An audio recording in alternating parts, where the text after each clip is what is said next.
Sarah Chen wiped the grease from her hands as she finished inspecting the hydraulic systems of the F-22 Raptor.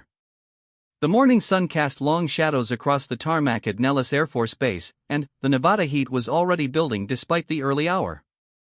As a civilian contractor specializing in advanced avionics systems, Sarah had been working on the base for 3 months, troubleshooting software glitches that had been plaguing the stealth fighters. The 32-year-old engineer had always been fascinated by aircraft, but her path to this moment had been anything but conventional.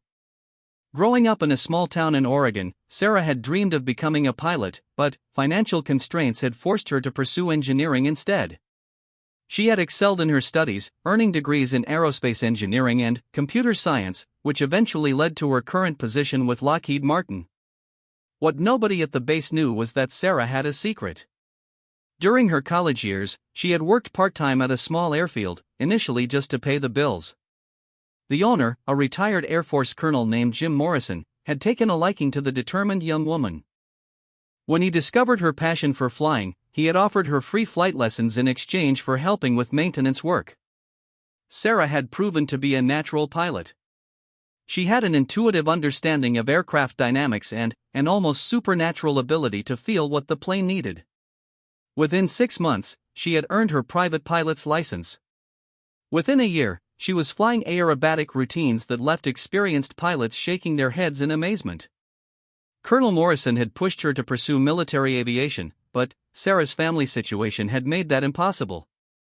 Instead, she had continued flying in secret, participating in underground air racing circuits and aerobatic competitions under assumed names. She had accumulated over 2,000 hours of flight time in various aircraft, from vintage warbuds to modern civilian jets. She had even had the opportunity to fly in several military aircraft during air shows and demonstration events, though always as a passenger or in dual-control training scenarios. On this particular morning, the base was buzzing with activity. A major training exercise was scheduled to begin, involving pilots from 3 different squadrons.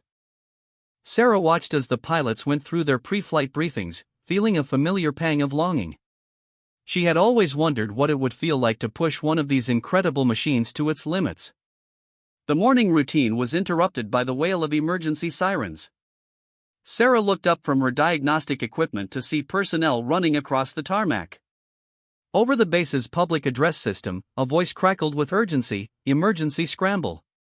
Unidentified aircraft approaching restricted airspace. All available pilots report to ready room immediately."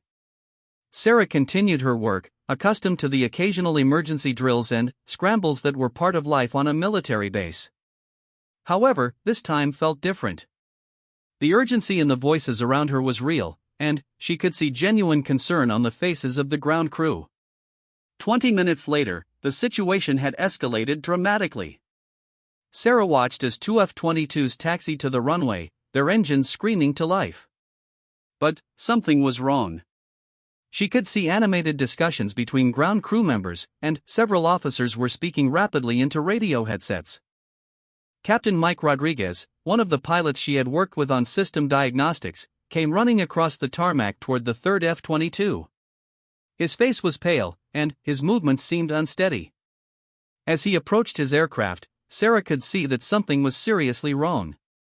"Captain Rodriguez," she called out, jogging toward him. "Are you okay?" He turned toward her, and she could see sweat beading on his forehead despite the morning air. "Food poisoning," he said through gritted teeth. "Hit me about 10 minutes ago. But I have to fly. We've got a situation developing, and I'm the only pilot available for the 3rd bird." Sarah could see that he was in no condition to fly. His hands were shaking, and his skin had taken on a greenish pallor. "Sir, you can't fly like this. It's not safe." "You don't understand," Rodriguez said, leaning against the aircraft for support. "We've got 3 unidentified aircraft that penetrated our airspace 20 minutes ago. They're not responding to radio calls, and they're heading toward a populated area. We need 3 interceptors in the air, and I'm it for this bird." The situation was becoming clearer to Sarah. The 2 F-22s that had already taken off were racing to intercept the unidentified aircraft, but military doctrine called for multiple aircraft in case of hostile intent. Without the third interceptor, the response would be incomplete and, potentially dangerous. What about other pilots? Sarah asked. Squadrons deployed on a training mission in Alaska, Rodriguez replied, doubling over slightly as another wave of nausea hit him. Won't be back for 6 hours. The backup pilots are all tied up with the exercise in California. I'm literally the only qualified pilot on base right now. Sarah's mind raced. She knew the F-22 systems better than almost anyone, having spent months working on their avionics and flight computers. She understood the aircraft's capabilities and limitations. And she had thousands of hours of flight time, though none in military fighters. Sir, she said carefully, what if there was another option? Rodriguez looked at her with confusion. What do you mean? I'm a pilot, Sarah said quietly. I know this aircraft's systems better than anyone on this base. I've been working on these birds for months. Rodriguez stared at her for a moment, then shook his head. You're a civilian contractor. You can't just jump into an F-22. It doesn't work that way. Captain, with respect, what are the alternatives? Sarah asked.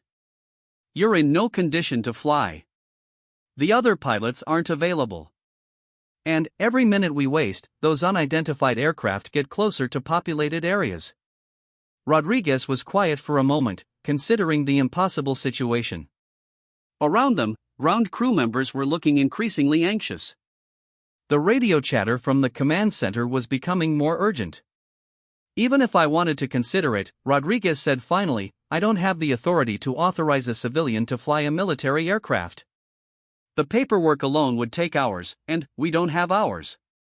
Sarah looked at the F-22, its sleek lines and powerful engines representing everything she had ever dreamed of flying. An idea began forming in her mind, born of desperation and opportunity. What if we don't tell them, she said quietly. Rodriguez's eyes widened. What are you talking about? You're supposed to be flying this mission, Sarah said, thinking quickly. Ground control expects Captain Rodriguez to be in that cockpit. The flight suit, the helmet, the radio call sign, they'll all match what's expected. In the heat of an emergency intercept mission, who's going to be looking closely enough to tell the difference? The captain stared at her as if she had lost her mind.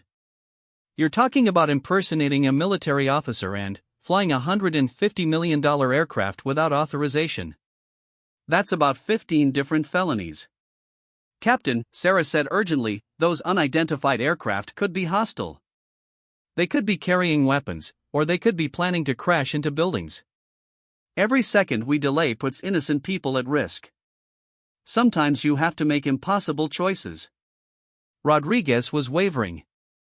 Sarah could see the conflict in his eyes between military protocol and the reality of the situation. Another wave of nausea hit him, and he had to grab the aircraft's landing gear for support. I can't authorize this, he said weakly. You don't have to authorize it, Sarah replied. Just don't stop it. Without waiting for a response, Sarah began pulling on Rodriguez's flight gear. The captain was too weak to protest effectively, and part of him recognized that she might be their only option. The flight suit was slightly too large, but it would work. The helmet fit reasonably well, and Sarah had studied the F-22's cockpit layout extensively during her maintenance work. She knew every switch, every display, every system. As she climbed into the cockpit, Sarah's heart was pounding with a mixture of terror and exhilaration. This was the moment she had dreamed of her entire life, but never under these circumstances. The responsibility was overwhelming, not just for the aircraft, but for the lives of everyone who might be threatened by the unidentified intruders. The pre-flight checklist was second nature to her after months of working on the systems. Her fingers moved automatically across the controls, bringing the powerful fighter to life. The engine spooled up with a sound that she felt in her bones, a deep rumble of barely contained power. Raptor 3, this is Tower, came the voice over the radio. You are cleared for immediate takeoff. Vector 270, climb to 30,000 feet. You are cleared to engage afterburners on departure. Sarah keyed the microphone, deepening her voice to approximate Rodriguez's tone. Tower, Raptor 3 cleared for immediate takeoff. As she taxied toward the runway, Sarah tried to calm her racing thoughts. She had trained for this moment her entire flying career, even if she had never imagined it would happen like this. Every hour of aerobatic training, every minute spent studying fighter aircraft, every flight in high-performance civilian aircraft had been preparation for this moment. The tower cleared her for takeoff, and Sarah pushed the throttles forward. The F-22 began to roll, slowly at first, then, with increasing speed. The acceleration was unlike anything she had ever experienced. Even the most powerful civilian aircraft she had flown paled in comparison to the raw thrust of the Raptor's engines. As the airspeed indicator climbed past rotation speed, Sarah pulled back gently on the stick. The aircraft lifted off the runway with an ease that surprised her. The F-22 seemed to want to fly, responding to her inputs with a precision and immediacy that was intoxicating. Raptor 3, you are cleared to engage afterburners, came the voice from the tower. Sarah pushed the throttles past the detent into afterburner range. The effect was instantaneous and dramatic. 2 columns of flame erupted from the aircraft's nozzles, and the acceleration pressed her back into the seat with tremendous force. The Nevada landscape fell away below her as the F-22 climbed like a rocket toward its assigned altitude. For the first time in her life, Sarah Chen was flying a true fighter aircraft. And, in a few minutes, she would have to prove that she belonged there. The climb to 30,000 feet took less than 3 minutes. Sarah had never experienced acceleration like this, but her body adapted quickly to the G-forces. Years of aerobatic flying had conditioned her to handle high-stress flight environments, though nothing had quite prepared her for the raw power of the F-22. Raptor 3, this is control, came the voice over the radio. Turn left heading 240 and maintain current altitude. Raptor 1 and 2 are 20 miles ahead of your position, closing on 3 unidentified aircraft. Unknown aircraft are not responding to radio calls and are maintaining course toward Las Vegas metropolitan area. Sarah's blood ran cold. Las Vegas was home to over 2 million people. If these aircraft had hostile intentions, the consequences could be catastrophic.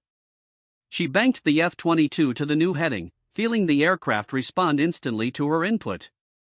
Control, Raptor 3. What's the profile of the unknown aircraft? Raptor 3, we're seeing 3 aircraft in tight formation, traveling at approximately 400 knots at 15,000 feet. They appear to be civilian aircraft, but we cannot confirm identification or intent. They entered restricted airspace 40 minutes ago and have ignored all attempts at radio contact. Sarah processed this information quickly. Civilian aircraft flying in formation toward a major metropolitan area, not responding to radio calls, it could be innocent, but, given the post-9/11 security environment, it had to be treated as a potential threat. Raptor 3, be advised that you are cleared to arm weapons systems, but do not engage without direct authorization from command. Sarah's hands moved automatically to the weapons control panel. Her months of working on the F-22 systems included extensive time with the weapons integration computers. She knew exactly which switches to throw, which systems to activate. Within seconds, the aircraft's air-to-air missiles were armed and ready. The gravity of the situation hit her like a physical blow. She was not just flying an unauthorized aircraft, she was flying into a potential combat situation with live weapons. If something went wrong, if she made a mistake, people could die. Raptor 1, this is Raptor 3, she called over the radio, trying to maintain Rodriguez's vocal patterns. Request status update. Raptor 3, Raptor 1. We have visual contact with the unknown aircraft. 3 civilian aircraft, appears to be 2 light jets and 1 larger aircraft, possibly a regional airliner. They're maintaining formation and steady course toward the city. We're attempting visual signals now. Sarah could see the other 2 F-22s ahead of her, their angular shapes distinctive against the desert sky. As she closed the distance, she could also make out the 3 unidentified aircraft. Even from this distance, something about their flight pattern seemed wrong. Raptor 1, Raptor 3. That formation looks awfully tight for civilian aircraft. And they're flying a direct course toward McCarran Airport, but they're not on approach vectors. Roger that, 3. we're thinking the same thing. Control, Raptor 1 requesting permission to make closer visual inspection. Raptor 1, you are cleared to close for visual inspection. Maintain safe distance and attempt to signal unknown aircraft to change course. Sarah watched as the two lead F-22s moved closer to the unidentified formation. The civilian aircraft continued on their steady course, showing no sign of acknowledging the military fighters. Suddenly, her radio crackled with urgent traffic. Control, Raptor 1. The unknown aircraft just changed course and are descending rapidly. They're heading directly toward downtown Las Vegas, and we're seeing what looks like ordnance or external fuel tanks on the underside of the larger aircraft. Sarah's training took over. This was no longer a routine intercept mission, this was a potential terrorist attack in progress. Her civilian background fell away, and years of flight training and emergency procedures took control. Raptor 1, Raptor 3. I'm moving to intercept position on the eastern flank. If they're planning something with that large aircraft, we need to be prepared to stop them before they reach populated areas. Roger, 3. Control, Raptor 1 requesting immediate clearance to engage if hostile intent is confirmed. Sarah positioned her aircraft to give the best possible angle if she needed to engage. The F-22's advanced radar system was painting the unknown aircraft clearly, and she could see that they had indeed descended to a much lower altitude. They were now flying at about 3,000 feet, well below normal airliner approach altitude for their position. All Raptor aircraft, this is Control. You are authorized to engage unknown aircraft if they continue toward populated areas. Repeat, you are cleared to engage if they do not change course within the next 60 seconds. Sarah's mouth went dry. In less than a minute, she might have to fire weapons in anger for the first time in her life. She had trained extensively on simulators during her civilian flight training, and she understood the F-22's weapons systems better than most people, but this was reality. The seconds ticked by with agonizing slowness. The unknown aircraft continued their steady descent toward Las Vegas. Sarah could now see the city sprawling across the desert floor below, millions of lights twinkling in the afternoon sun. Raptor 1, Control. Confirm visual on unknown aircraft course and altitude. Control, Raptor 1. Unknown aircraft maintaining course directly toward downtown area. Altitude now 2,000 feet and descending. We can confirm what appears to be external ordnance on the larger aircraft. Sarah made a split-second decision that would change everything. Instead of waiting for the formal engagement order, she pushed her F-22 into a high-speed dive, closing rapidly on the unknown formation. Raptor 3, what are you doing? Came the startled voice of Raptor 1's pilot. I'm getting a closer look at that ordnance, Sarah replied, her voice steady despite her racing heart. Something's not right about this whole situation. As she closed to within 500 feet of the unknown aircraft, Sarah could see details that had been invisible from further away. What they had taken for ordnance pylons were actually additional fuel tanks. The aircraft appeared to be a small airliner, possibly a regional jet, flying with two smaller escort aircraft. But there was something else. Through the windows of the larger aircraft, she could see what looked like passengers. Real people, not terrorists preparing for an attack. Control, Raptor 3. I'm seeing passengers in the windows of the unknown aircraft. This might not be what we think it is. Raptor 3, maintain distance and await orders, came the sharp reply from Control. But Sarah was already maneuvering closer. Her instincts, honed by thousands of hours of flying, were telling her something that the radar and radio communications could not. These aircraft were in distress, not attacking. She pulled alongside the larger aircraft, close enough to see into the cockpit. What she saw confirmed her suspicions. The pilot was slumped over the controls, unconscious or worse. In the co-pilot's seat, a man in civilian clothes was fighting with the controls, clearly struggling to fly an aircraft he barely understood. Control, Raptor 3. Sarah called urgently. The pilot of the unknown aircraft is incapacitated. There's a passenger trying to fly the plane. This is not a hostile situation, this is an emergency. The radio was silent for several long seconds as Control processed this information. Raptor 3, can you confirm your assessment? Confirmed. I can see directly into the cockpit. The aircraft appears to be experiencing some kind of emergency. The person flying is not a trained pilot. Sarah's mind raced. If a passenger was trying to fly a regional airliner with no training, the aircraft would eventually crash. The erratic flight path, the failure to respond to radio calls, the apparent confusion about navigation, it all made sense now. Control, Raptor 3 requesting permission to attempt communication with unknown aircraft on emergency frequency. Permission granted, 3. All aircraft maintain current positions. Sarah switched to the international emergency frequency and began broadcasting. Unknown aircraft, this is United States Air Force fighter aircraft on your right wing. If you can hear this transmission, please respond on frequency 121.5. After several tense moments, a voice crackled over the radio. It was shaky, filled with panic, but clearly civilian. Air Force plane, this is. I don't know what this is. My name is David Martinez. I'm a passenger on this plane. The pilot collapsed about an hour ago, and I'm trying to fly, but I don't know how. We have 43 people on board. The relief in Sarah's voice was audible as she responded. David, this is Captain Rodriguez with the Air Force. I'm going to help you get this aircraft safely on the ground. First, I need you to tell me what happened to your pilot. He just collapsed, came the frightened reply. We were flying from Phoenix to Seattle when he grabbed his chest and passed out. The co-pilot wasn't on this flight, it's just been me trying to keep us in the air. I have some experience with small planes, but nothing like this. Sarah looked at her fuel gauge and realized they had another problem. The intercept mission had burned a significant amount of fuel, and these aircraft were still over an hour from any suitable airport. Control, Raptor 3.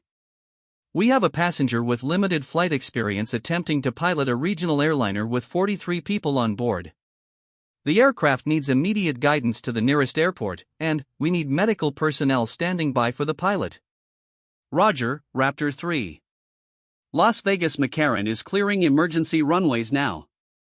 Can you provide flight guidance to the unknown aircraft? Sarah smiled grimly. This was exactly the kind of challenge she had trained for her entire life, even if she had never imagined it would happen while she was impersonating an Air Force captain in an F-22 Raptor. Control, affirmative. I can talk them down. What happened next would test every skill Sarah had ever developed as a pilot, every hour she had spent studying aircraft systems, and every instinct she had honed through years of emergency flight training. She had to guide a terrified passenger through landing an aircraft he barely understood, all while maintaining her own cover as Captain Rodriguez.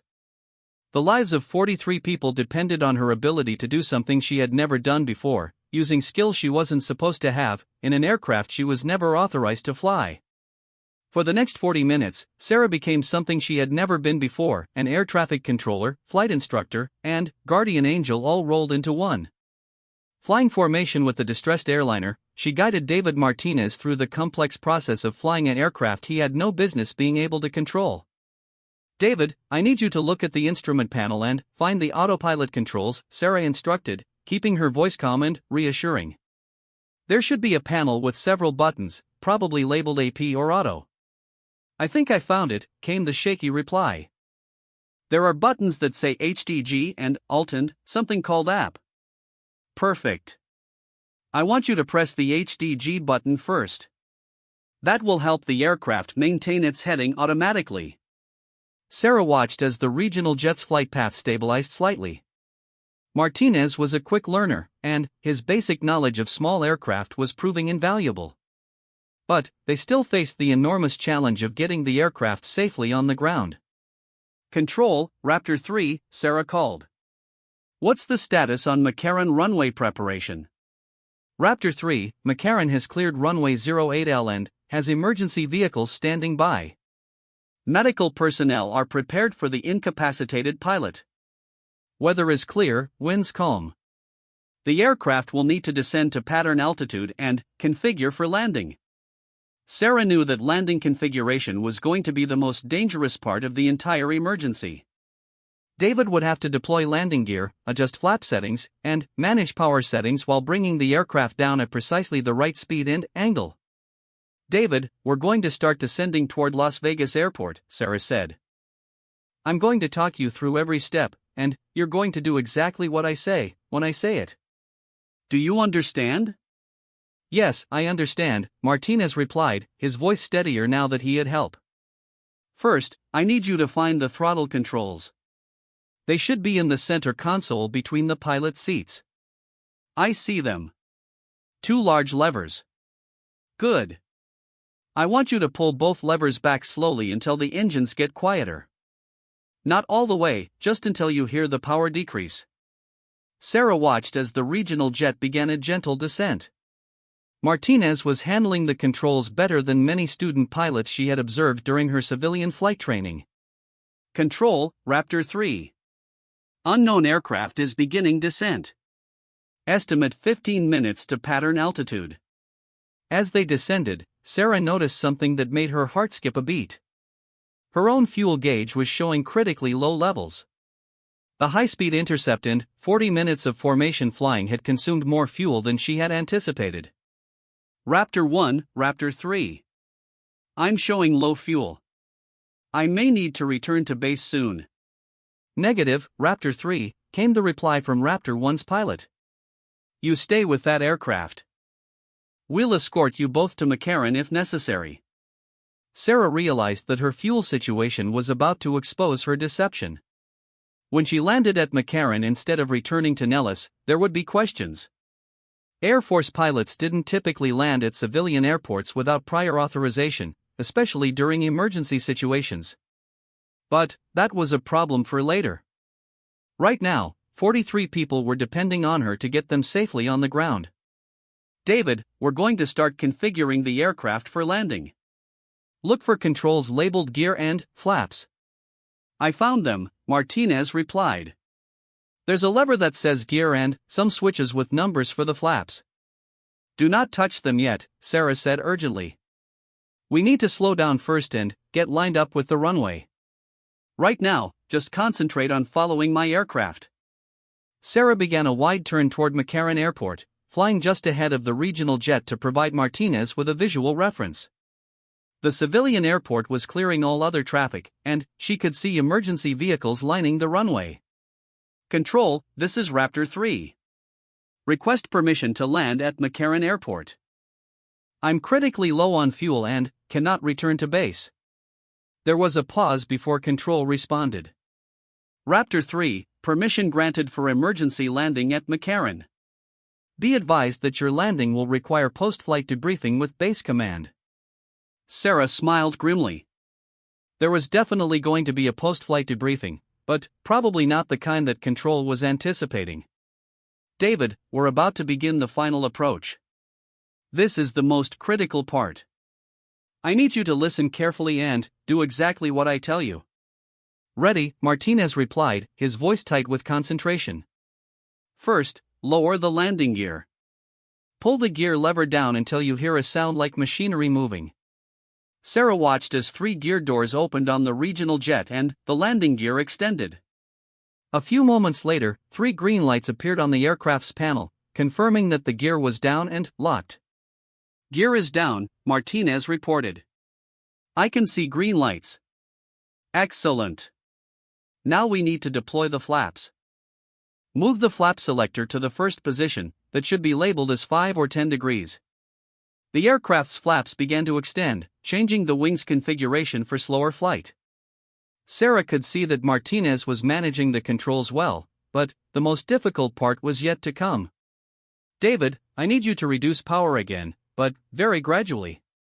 We want the aircraft to slow down to about 150 knots. "How do I know how fast we're going?" "Look for a gauge that shows airspeed. It should be one of the large round instruments." "I see it. We're showing 180 knots. Good. Pull the power back slowly until the speed drops to 150. Sarah watched the regional jet slow and descend toward the runway. They were now on final approach, and everything depended on Martinez's ability to control the aircraft's descent rate and speed. Raptor 3, McCarran Tower. Unknown aircraft is cleared to land runway 08L. Emergency vehicles are standing by. David, we're cleared to land. I want you to extend the flaps to the full landing position. That should be the last setting on the flap selector. The aircraft's flaps extended fully, and Sarah could see the regional jet configuring properly for landing. Martinez was doing an incredible job for someone with no training on this type of aircraft. Now comes the tricky part, Sarah said. I'm going to talk you down to the runway. You need to keep the nose pointed at the runway and control your descent with small power adjustments.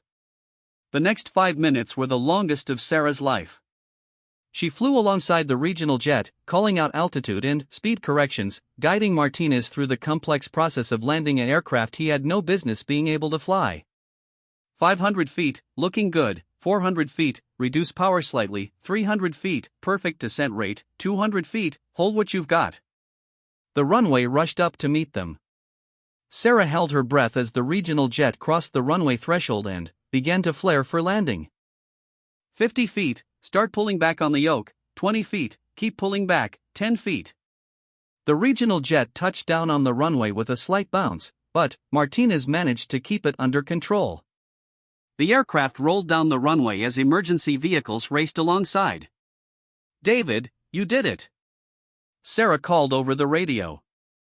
Apply the brakes gently and steer straight down the runway. The regional jet came to a stop about halfway down the runway, surrounded by fire trucks and ambulances. Sarah could see passengers deplaning through emergency slides, all of them safe. But now she faced her own crisis.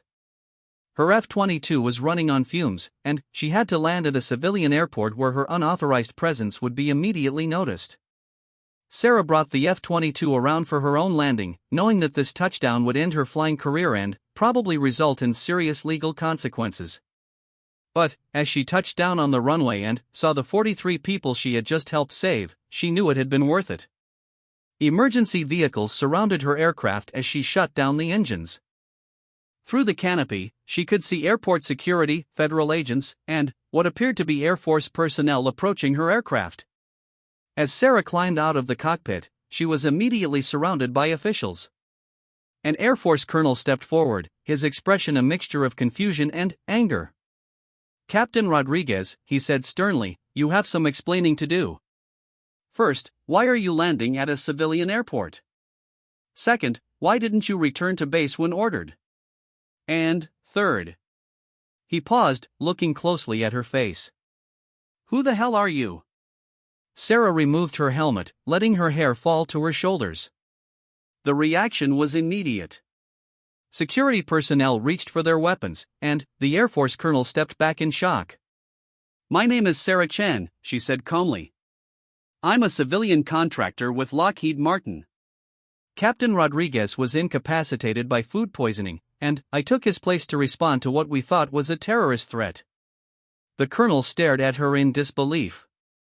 "You're telling me that a civilian contractor just flew an unauthorized mission in an F-22 Raptor and successfully guided a distressed airliner to safety?" "Yes, sir," Sarah replied. "That's exactly what I'm telling you." Over the next several hours, Sarah found herself in a series of increasingly surreal debriefings. Federal agents questioned her about her background and motivations. Air Force investigators tried to understand how a civilian had been able to operate a military fighter aircraft. Aviation officials wanted to know how she had managed to guide Martinez through the emergency landing.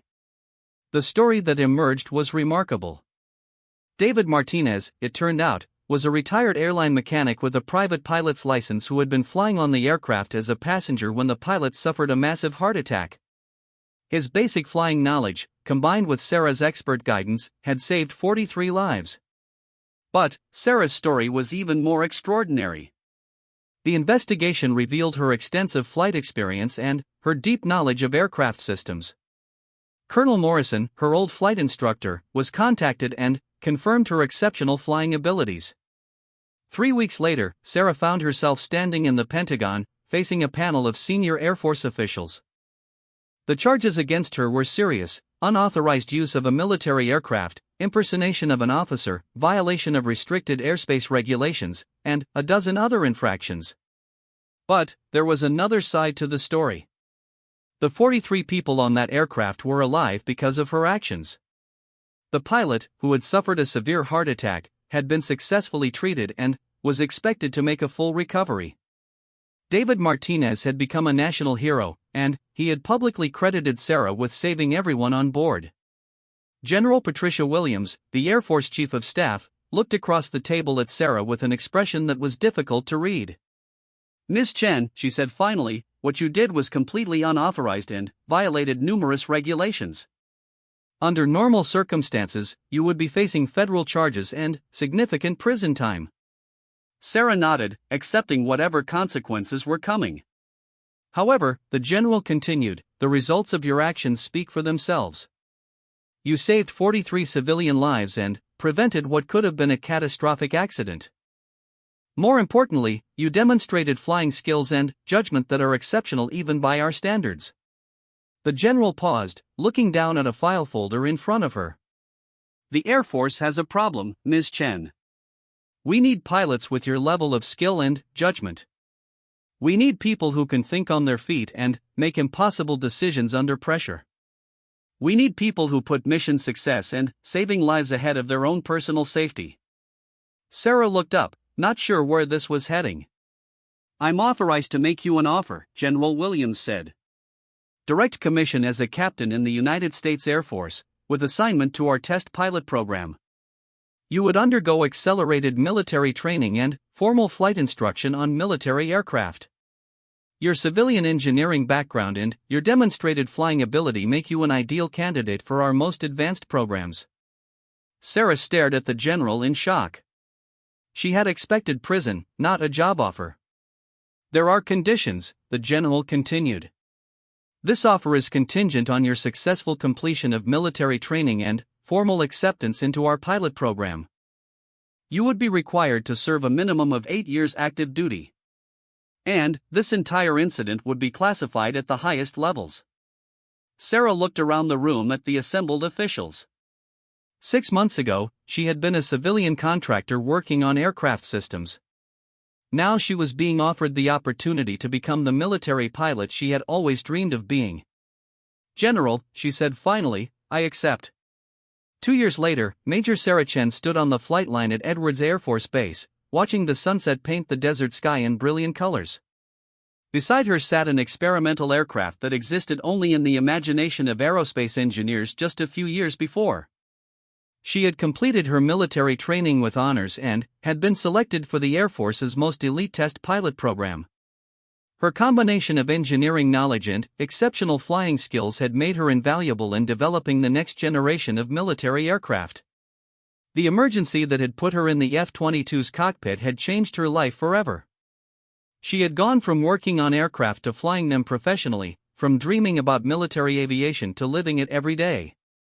As she walked toward the experimental aircraft for another test flight, Sarah reflected on the chain of events that had brought her to this moment. A sick pilot, a desperate situation, and a split-second decision had revealed abilities she never knew she possessed and opened doors she never imagined could exist. Tomorrow, she would be testing flight systems that pushed the boundaries of what was possible. She would be exploring the edge of the envelope in aircraft that redefined the limits of flight. But tonight, she thought about 43 people who were alive because she had made an impossible choice and discovered that sometimes the most dangerous decision is also the only right one.